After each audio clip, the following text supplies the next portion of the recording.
is Scott Newell, your Director of Instruction here at the Clubs at St. James, and I'm going to be bringing you this month's tip from the pro. All right, so I've hit my drive. Unfortunately, I've just missed the fairway, and I'm in this gnarly rough here. All right, so we need to understand how to make some adjustments in our setup so we can effectively play this shot. We're going to talk also about another lie in the rough when it kind of sits up, but we're going to start here. You can see this ball is really nestled down in the rough. It's sitting way below the grass, the canopy of the grass way down under there. All right, so we need to make sure that we can kind of extract this ball out of the grass. So there's a couple things that we need to do to effectively be able to do that. I think it's a whole lot easier to change your setup than it is to change your swing. So let's understand that we need to limit, first of all, how much grass gets caught between, if I go this way real quick, how much grass gets caught between the ball and the club face. You can see if this club is dragging through this grass for a long time, I get a nice sort of pillow of grass that gets caught between the ball and the club face, making it really hard to control the launch, control the spin, which therefore it's really hard to control the distance. So what we need to do is we need to make sure that we create a little bit more of a descending blow onto the golf ball. All right, so what we're going to do to achieve that is we're not going to change our swing, we're going to change our setup. So what we're going to do is we'll maybe take a tiny bit narrower stance than you normally would. So I'll bring my feet just a tiny bit closer together.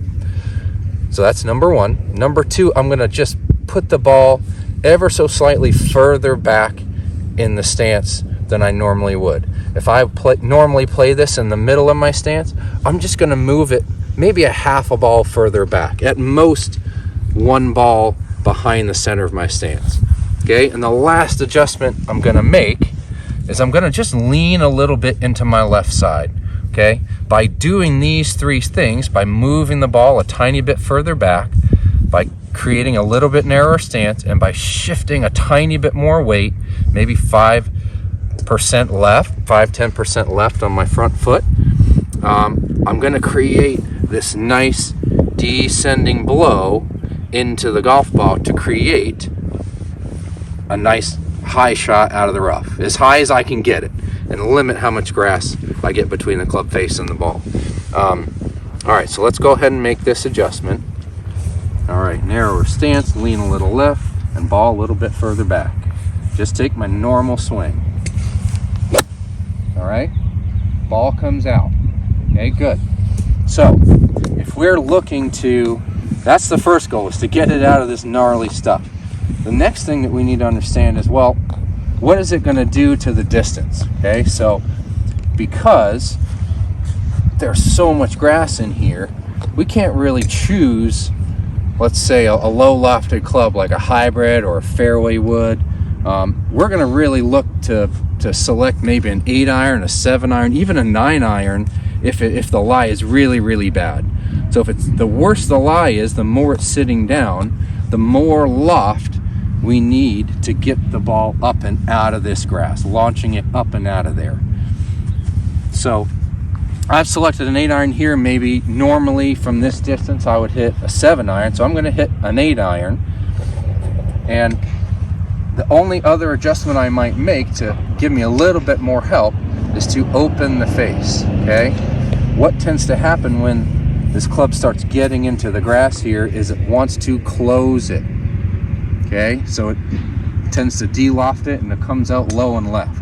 So I like to just open it a little bit like this, re-grip it, and then make those adjustments as well. So once we get those first setup adjustments and then we get the club face a little bit more open, that ball actually comes out nice and high and straight. Okay, much better than actually the first one did. So those are some of the adjustments we want to do when that ball is really buried down in the grass. When it's sitting up, there we go. Now it's sitting up. Well, we want to almost reverse the steps that we just did. Okay, we don't want this club going as far down or as quickly down, because if I did that, the club might just go right underneath the golf ball. Either that or I'd hit it super duper high up here on the face and the ball would just come out very softly, wouldn't go anywhere. Okay, so I'm actually going to adjust a couple of things here. I'm going to grip down on the club. Okay, that's going to make that adjustment for me where I'm going to take the same posture, but instead of gripping the actual full length of the club, which will basically make this club go under the golf ball, I'm just going to grip down a little bit, kind of dependent on how high that ball is. But if it's way up there, I might grip down 2 inches on the club. Okay, I'm not going to put the ball back anymore.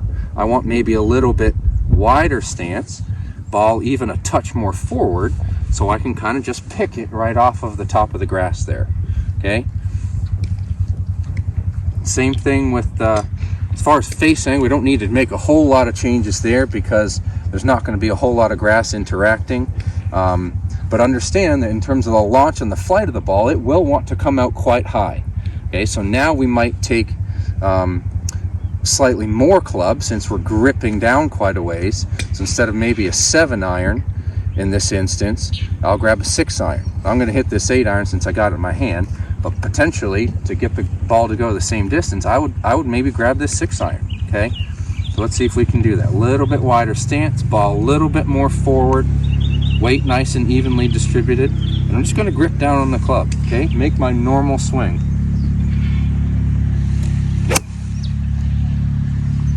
Ball came out beautifully.